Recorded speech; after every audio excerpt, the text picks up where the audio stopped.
Ryan, please raise your hand. We'll get you a mic. I'll start up here to the right with Jenna and go with Brian. We're going to open with some real hard-hitting stuff here. Joey, you posted about your hair in the off-season. We all have seen it, we got it, but Bob is still getting daily questions about it that he's having to answer. So now that we have you here... You're asking for Bob. That's so nice of you. Now that we have you here, so that Bob can let all the viewers know, tell us, what you did and what made you decide to do it. Yeah, so I've been battling with alopecia for quite some time, where it just kind of comes and goes, and along with just having bowling at the same time. And Eric Bub reached out and said, "Hey, we got a great fix for you." And I said, "Great, when you hear about it." And they got a lot of different avenues you can go, a lot of different things for people that are going through stuff. And there's a lot of really cool pieces that went along with it. Ways that we can tie into the foundation as well moving forward. So they had a fix for me. They got probably a fix for about everybody, and so I went with that. And now I look 10 years younger. Let's see. I'm like the old days again. I'm back. So it's good. What has the reaction been? And you're saying that. I'm assuming, are you feeling more confident or something? Because you're like, I'm back. I'm 10 years younger. Yeah, I look better and I feel, which is good. But it's like I said, it was like I said, it's a good opportunity to kind of, for one, I do a lot of things on TV and things that I noticed, and this isn't really uncommon for people to do. It's probably uncommon for people to talk about it for whatever reason. People don't really talk about this stuff, or they try to keep it secretive. But I'm pretty much an open book at this point, and I don't mind talking about things like that. Thank you. Bob? I just wanted to follow up. The reaction on social has been mixed. I'm curious, have you read much about it, and what's your reaction to the reaction? I read through some of it. Honestly, it only matters what I think about it. And really, honestly, actually, the only person that really matters is my wife. You guys would probably understand that. She likes it, so we're good to go. Go to Jared. Sure, you're already kicking the tires on that. I've got two, but the first one, Joe, is any of the other drivers in the garage hit you up for your Yes, yes. I got many text messages from a lot from a lot of people I know wondering what to do and who to call. So I've hooked up quite a few people already. Awesome. You need some?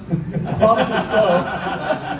Probably so. We can find a banner spot on the website. There you go. So, are you ready to get back in the car? I mean, are you ready for the off season to be over with? And same for you, Ryan, to get back behind the wheel and start racing and go forward. Absolutely. I know I'm not anywhere near the end of my career because I can't wait to get back in a race car, right? And that's kind of to me the telltale sign of where you're at. And I was very excited about just getting back out here and racing again. So coming back to the LA Coliseum, seeing the track again, the excitement's the same as it was last year. Maybe you feel a little bit more comfortable this year because we know a little bit more about what we're about to get into. But yeah, definitely very exciting. Yeah, nice to be back. How's your hair? I'm losing more and more every day. Oh yeah? Getting old I got now. you, bro. I got stuff for the face because mine fell off my face. We'll go to John in the center here, then Holly, then Zach. John, newbyheavy.com. Ryan, Fox said that you're going to be back in the booth at Daytona, and I know you've done it many times over the past couple of years. I mean, what is it that keeps bringing you back?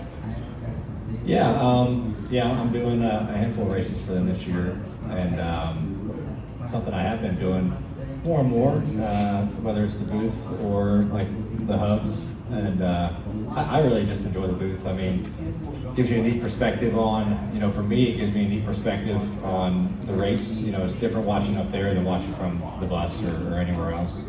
And I feel like the more kind of current driver insight you can give to the fan watching at home is great. The people they have working up in the booths are really talented. They work up there week to week. But I think if you can get some drivers in there like they have been doing, whether it's Fox or NBC, it's just really good if you can kind of skew out of what okay, hey, I felt this in practice today, maybe look for this in this race, or kind of can explain a situation maybe a little bit more just because you're more experienced on that side. So something I really enjoy doing. I said a handful is enough for me. I don't want to be up there every single week.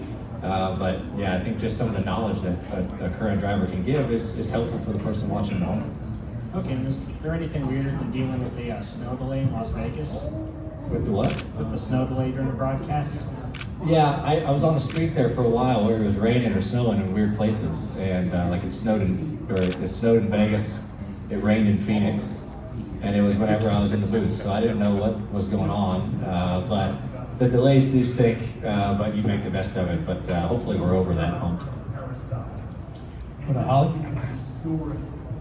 Hey Ryan, I just wanted to ask you a little bit about your mindset coming into this season. I know you had near misses last year and times that you were frustrated, or do you kind of look at that as, you know, that's all part of a long career? There are going to be seasons like that.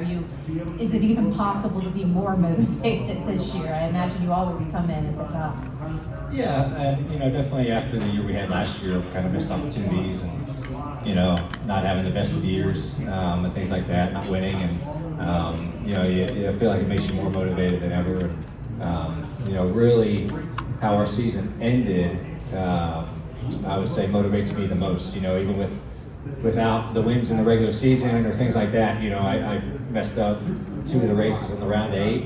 And it kept us from getting to Phoenix, and we had a car that could, contend at Phoenix for sure. So that, that kind of stinks. And you look back at that, like, man, it kind of disappointed in yourself when you're the one who inflicts, both of those mistakes. But yeah, I think everyone's motivated, and I feel like as a driver, as you get older, your mindset is, trying not to dwell on those things too hard, and just learn from them and move on, and realize you're going to have good years and bad years. And you just try to figure out a way to,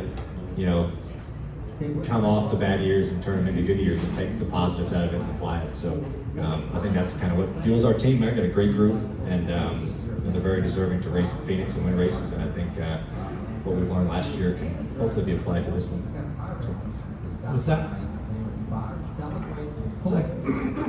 Zach Cerny with NASCAR.com. Joey, for you, as the defending champion of this race, you got to experience kind of the celebration tour that came along with this.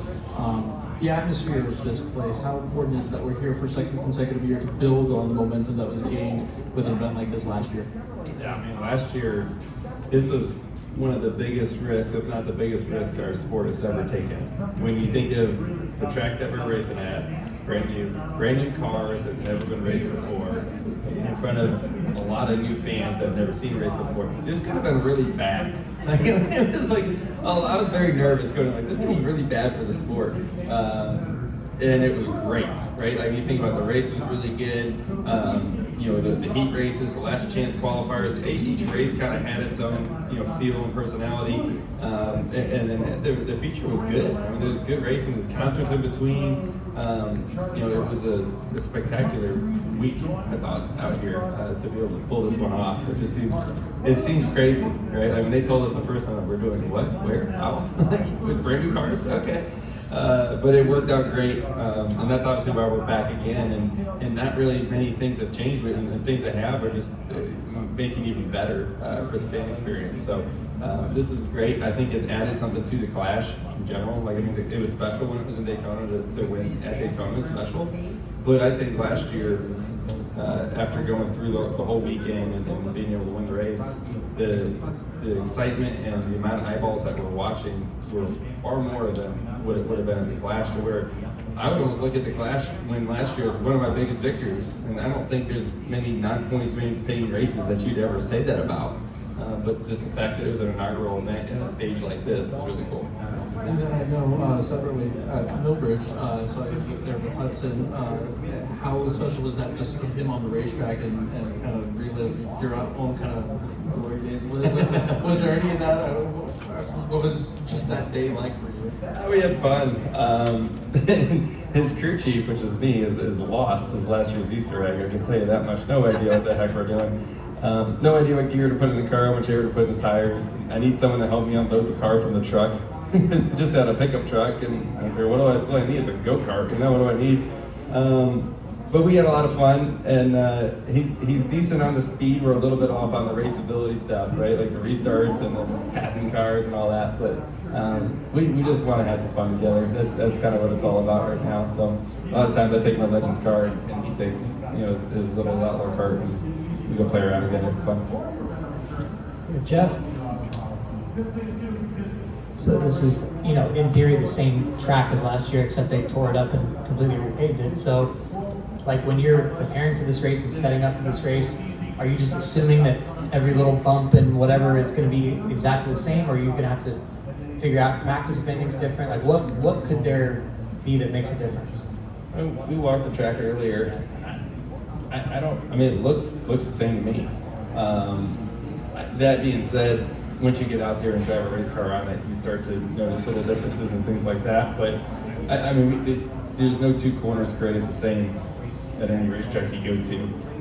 I doubt they can make it identical, but it doesn't look much different. It looks pretty similar. In preparing for the race, we went off of what we had last year, right? It's because that's kind of all you know. The things we fought last year most likely are going to be the same issues that we fight this year. The track being brand new, going through practices. I assume the track's going to keep getting faster and picking up. It's going to be hard to tune on your car for that reason. And how the racing is and those things. You go back on what happened last year. It's all you got. More than we had last year, though. Go here, front, blue shirt. Nick Charles Curry and Brig Media. Last year, it seemed like track temperature was pretty impactful for qualifying. Do you think that'll be the case again this year? And do you think that'll be more impactful in the race as well, with it being a night race? Yeah, I don't know. Last year in qualifying, it was definitely pretty cold. I don't know if it'll be as cold as it is, tonight, as what it was last year. But that was pretty big, trying to get heat in your stuff. I think, as we get closer to qualifying here, being similar to the start of the race time, I feel like there's some things you can kind of learn.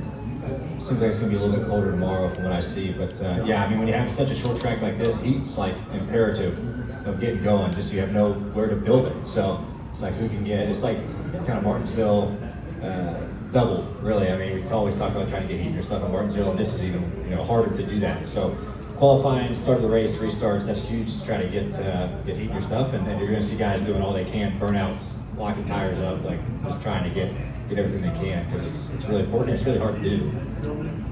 We'll wrap up with Greg. Greg Eagle Forbes. I just want to, from a sponsor standpoint, Joey, the hair wasn't necessarily, and I know it's funny and stuff, but I think it's important to talk about. It wasn't just vanity. You have been diagnosed with alopecia. Is that it? So that was that. So it was probably pretty cool to have a sponsor. It's great to have for everyone, there's an avenue for everything, right? And there's nothing wrong with trying to make yourself look good, right? Where do you go to the gym? Well, you want to be healthy, you want to look good, right? Same things here, right? I had the opportunity to do this and felt like it was the right move. And so, I think it all kind of worked out great. Yeah. Ryan, Joey, thank you so much for the time. Good luck.